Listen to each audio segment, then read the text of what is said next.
ირაკლი კობახიძის მიერ კვერცხსა და ხორცს პროდუქტების ფასებთან დაკავშირებით გაკეთებულ განცხადებას ოპოზიციაში ეხმაურებიან. ლელო ძლიერის საქართველოს ერთ-ერთმა ლიდერმა თაზო დათუნაშვილმა სპეციალურ ბრიფინგზე განაცხადა, რომ ოცნების პრემიერის მიერ დასახელებული ღირებულება აცცენილია ბაზრის რეალობას და მოსახლეობისთვის მიუწვდომელია. მისი თქმით, ქართული ოცნების ხელისუფლებას სისტემური ცვლილებების ნაცვლად ერთჯერადი აქციებითა და ფასდაკლებებით მანიპულირებსაც მხოლოდ სტატისტიკური ხრიკის შთაბეჭდილებას ტოვებს. საქართველოს მოსახლეობის პირდაპირ ვიტყვი, უკიდურესი შეურაცხყოფა არის. მოსახლეობის, რომელიც ყოველდღიურად ლუკმა პურისთვის იბრძვის და მათი შემოსავლის ძირითადი ნაწილი საჭმელში მიდის, მათი უკიდეგანო შეურაცხყოფა არის, რომ მანიპულირება მოახდინო ფასებით და ილაპარაკო იმ ფასებზე, რომელიც რაღაც კონკრეტულ სუპერმარკეტებში, კონკრეტულ დღეებში ფასდაკლებაზე აქვთ ფაქტიურად ჩამოწერილ პროდუქციაზე. საქართველოს პრემიერ-მინისტრი ეუბნება საქართველოს მოქალაქეებს, რომ ისეთი ხორცი უნდა ჭამონ, რომელსაც 2 დღეში ვადა გაუვა. ისეთი ხორცით უნდა ყვებონ შვილები,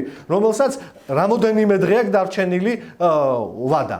ისეთი კვერცხი უნდა აჭამოს, რომელიც პირველ კატეგორიაში გადის და რა ვიცი, არც ზომაში და არც ხარისხში არაფერში არ ჯდება. 500 გრამის საქონლის ხორცი ყველაზე მინიმალური ღირებულება. არა 10 ლარი, მინიმალური ყველაზე, არა 10 ლარი, არამედ 15 ლარია. ჯერ არ ვიცი მე საქართველოში ადამიანი არ მეგონება ხორცის ფას 9 კილოობით რო ითვლიდეს. აქაც იაფფასიანობა და მოკლე ფეხი ტყუილის ჩანს ნათლად. ერთიანი ნაციონალური მოძრაობის წევრი ლაშა ფარულავა კი ქართულ ოცნებას დებატებში იწვევს იმ ნაბიჯების განსახილველად, რაც ფასების სტაბილურობისთვისაა საჭირო. მისი თქმით, მათ პარტიას საწვავისა და დენის ტარიფის შემცირების კონკრეტული გეგმა აქვს. საკითხს გამოეხმაურნენ გიორგი გახარიას გუნჩიც. პარტია გახარიას საქართველოსთვის წევრმა ტატა ხვედელიანმა კობახიძის განცხადებას იუმორისტული სკეჩი უწოდა და დასძინა, რომ პრემიერი, რომელიც თავის დროზე კვერცხის ფასთან ბრძოლაში დამარცხდა, ახლა ხორცის ფასზე გადავიდა.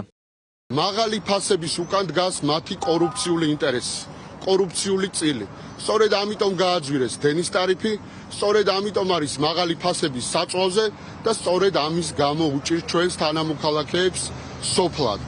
ამიტომ ჩვენ ნაციონალური მოძრაობა თავაზობთ ივანიშვილის ბანდიტურ დაჯგუფებას, დებატებს იმაზე თუ რა ნაბიჯები უნდა გადაიდგეს ფასების სტაბილურობისთვის. ჩვენ გვაქვს კონკრეტული 3 ნაბიჯი, რომლითაც საწვავის ღირებულებას 30-40 თეთრით გავაიაფებთ. ჩვენ გვაქვს ინიციატივა, როგორ შევაჩეროთ დენის ტარიფი. ჩვენ გვაქვს ინიციატივა, როგორ დავეხმაროთ სოფლად ცხოვრებ ჩვენს თანამოქალაქეებს. იუმორისტული სკეჩები, რომელსაც ის დგავს, ემსახურება მხოლოდ იმას, რომ ის გამოვიდეს იმ მდგომარეობიდან, იმიტომ რომ ის დამარცხდა კვერცხის ფასთან და ახლა უკვე ილაშქრებს ხორცის ფასთან.